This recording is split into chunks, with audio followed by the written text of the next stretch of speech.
આવતીકાલે છે હોળીનો મહાપર્વ। હોળીના આ મહાપર્વને ભારતભરમાં ખૂબ જ ધામધૂમથી ઉજવવામાં આવે છે। હોળીનું આ પર્વ આપણને સત્યના માર્ગ પર ચાલવાનું શીખવે છે, પરંતુ આ વખતે હોળી ક્યારે કરવી, કયા મુહૂર્તમાં પ્રગટાવી તે એક મોટો પ્રશ્ન છે। તો ચાલો આજે જાણીએ કે ક્યારે કરવું હોલિકા દહન। જાણકારી આપશે ગુરુજી પ્રફુલભાઈ પંડ્યા। जजाग्रतो दूरमुदयति दैवं तदुसुप्तस्य तथैवैति दुरंगमं ज्योतिखान ज्योतिरेकंतन में मनः शिव संकल्पमस्तु। जय भगवान मित्रों, हूँ छूँ प्रफुलभाई पंड्या। भक्ति संदेश कार्यक्रमनी अंदर आपનું સ્વાગત છે। દર્શક મિત્રો, આજનો જે વિષય જે છે હોલિકા દહનનું પૂજન, હોલી માતાની પૂજા વિધિ વિધાન કઈ રીતે કરવી, પણ એ પહેલાં એક મોટો પ્રશ્ન જે છે જે અત્યારે હાલ લોકોના મનમાં એક અસમંજસ જેવી સ્થિતિ ઉત્પન્ન કરે છે, અને તે એ છે કે હોળી ક્યારે કરવી, બીજી તારીખે કરવી કે ત્રીજી તારીખે કરવી, મતલબ કાલે કરવી કે પરમદારે કરવી। હવે આવા જ્યારે એક પ્રશ્ન ઉદ્ભવિત થાય લોકોના મનમાં, ત્યારે આપણે પ્રમાણ માંગીએ છીએ। શાસ્ત્રનું પ્રમાણ, શાસ્ત્ર શું કહે છે? શાસ્ત્ર એવું કહે છે કે હોળી ક્યારે કરવી, તો કે પહેલું તો કે ફાગણ મહિનો હોય, ફાગણ મહિનાની અજવાળિયા પક્ષનું જ્યારે પૂનમની તિથિ હોય એ દિવસે હોળી કરવી પહેલો નિયમ આ લાગુ પડે। બીજો નિયમ એવું લાગુ પડે કે એ પૂનમના દિવસે પાછું પ્રદોષકાલીની ગ્રાહ્ય એટલે કે સાંજનો સમય જે હોય, પ્રદોષકાલનો જે સમય હોય તે પ્રદોષકાલે હોળી પ્રગટાવવી જોઈએ, આ બીજો નિયમ। ત્રીજા નંબરની વાત કરીએ તો પાછા એવા નિયમમાં એવું લખ્યું છે કે જે દિવસે હોળી હોય તે દિવસે ભદ્રા ના હોવી જોઈએ, પરંતુ આ વખતે ભદ્રા પણ છે બીજી તારીખે।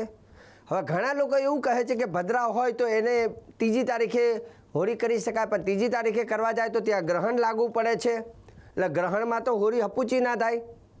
ઘણા એમ કે બીજા દિવસ ત્રીજી તારીખે સાંજના સમયે કરો, તે સમય જોવા જાય તો પૂનમ પતી જાય છે ને એકમની શરૂઆત થઈ જાય છે।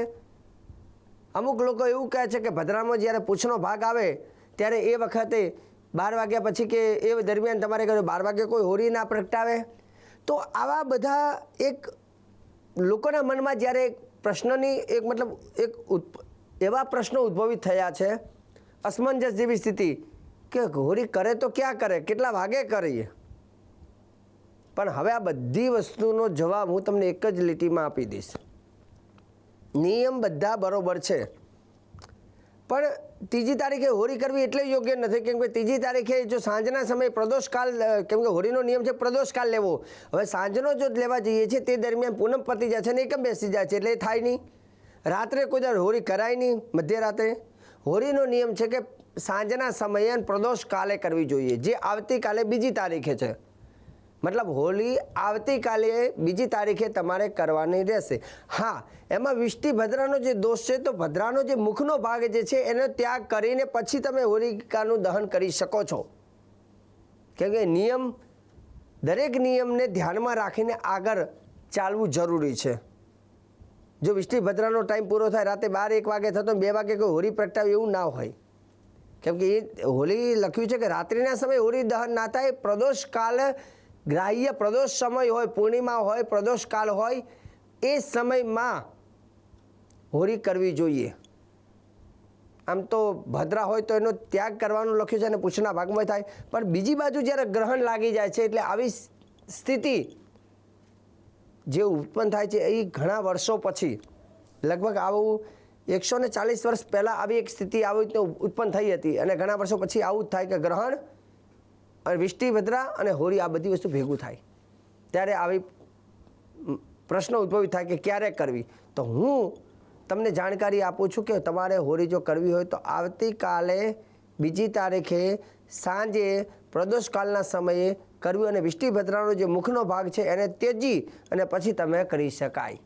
હવે રહી વાત કે હોળી માતાની પૂજા કઈ રીતે કરવી, તો આમ તો એવું લખ્યું છે કે હોલિકાનું જ્યારે પૂજન કરવું હોય તો પહેલાં એ જગ્યા જે હોય એ જગ્યાને, શુદ્ધ જગ્યાને એમાં ખાડો કરવો, ખનન કરવો, એમાં એક માટલી લેવી, માટલીમાં પાણી ભરવું, પાણીની અંદર 7 પ્રકારના અનાજ મૂકવા અને માટલીને બંધ કરી એ જમીનની અંદર મૂકી એની પર માટી વાળી દેવી.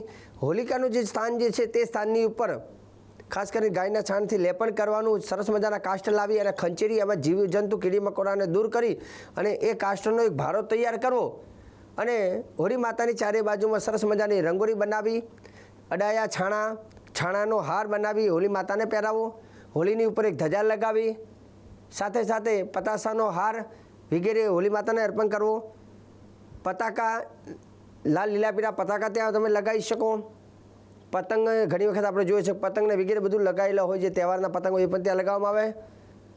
હોળી માતાની પૂજનની વાત કરીએ તો જે આ રીતે હોળી માતાને સરસ મજાના તૈયાર કર્યા બાદ જે ગામના વ્યક્તિ હોય, જે રાજ્યના વ્યક્તિ હોય, જે સોસાયટીના મુખ્ય માણસ હોય એ લોકો સંકલ્પ કરે છે અને કહેતા હોય છે સંકલ્પની અંદર દેશ કાલ સંકીર્ત્યર્થમ સકુટુંબસ્ય મમ ઢુંઢા નામની રાક્ષસની પ્રીતિ અર્થે તત્પીડા પરિહારાર્થમ હોલી પૂજામ કરીશીએ. મતલબ હોલિકાની અંદર પણ એક રાક્ષસની છે જેને ઢુંઢા નામની રાક્ષસની, આપણે કહીએ કે હોલિકાના 8 દિવસમાં કાર્ય કોઈ ન કરાય નહીં તો કાર્યનું દહન થાય, તો એ રાક્ષસની પણ અમારા બાળકોનું પરિવારનું અશુભ ન કરે અને હોળી માતા અને હોળી માતામાં બિરાજમાન સમસ્ત દેવી દેવતાઓ પણ અમારા બધાની સુરક્ષા કરે, તંદુરસ્તી સારી આપે, કાર્યમાં સિદ્ધિ આપે એવા સંકલ્પ સાથે હોલિકાનું પૂજન કરવામાં આવે છે. એમાં રીમ હોલિકાય નમઃ, રીમ હોલિકાય નમઃ મંત્રથી પૂજન કરવું.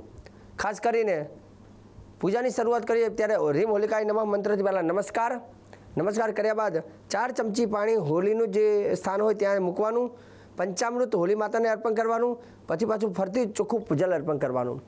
હોળી માતાને 2 હાથમાં કંકુ લઈ અને છંટકાર કરવાના, 2 હાથથી ચોખાથી અર્પણ કરવાના, ચોખા અને પુષ્પ હોળી માતાની ઉપર અર્પણ કરવાના.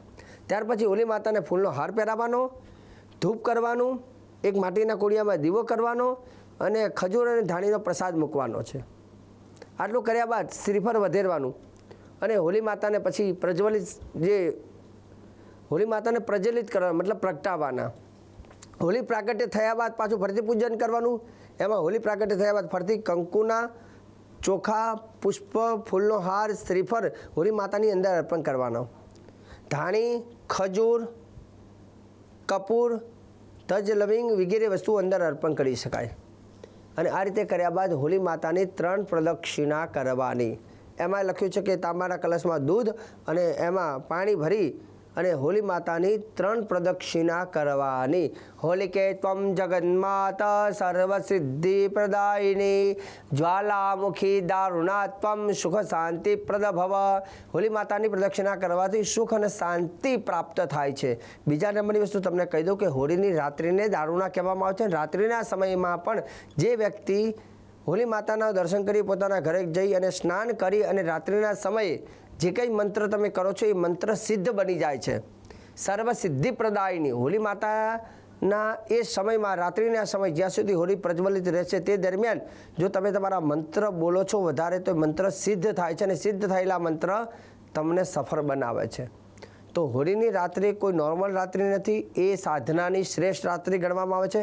તો જે કોઈ સાધક હોય, જે કોઈ વ્યક્તિને પોતાના જન્મકુંડલી પ્રમાણે ગ્રહ નડતા હોય તો તે ગ્રહોની માળા રાત્રિના સમયે કરી શકાય. ભગવાન ગણેશજીની માળા કરી શકાય, વિષ્ણુ ભગવાનની માળા કરી શકાય, લક્ષ્મીજીની માળા કરી શકાય.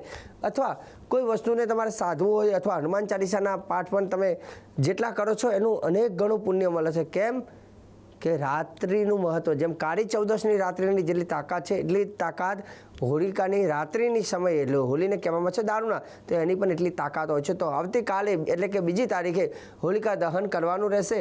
અને હોળી માતાને લઈને આજે મેં શ્રેષ્ઠ જાણકારી આપી છે અને આગળ પણ હું પ્રફુલ્લ પંડ્યા ભક્તિ સંદેશ કાર્યક્રમમાં આવી જાણકારી, શ્રેષ્ઠ જાણકારી, સુંદર જાણકારી આપતો રહીશ. કાર્યક્રમ જોવાનું ચૂકતા નહીં. મને આપી દો રજા. જય ભગવાન.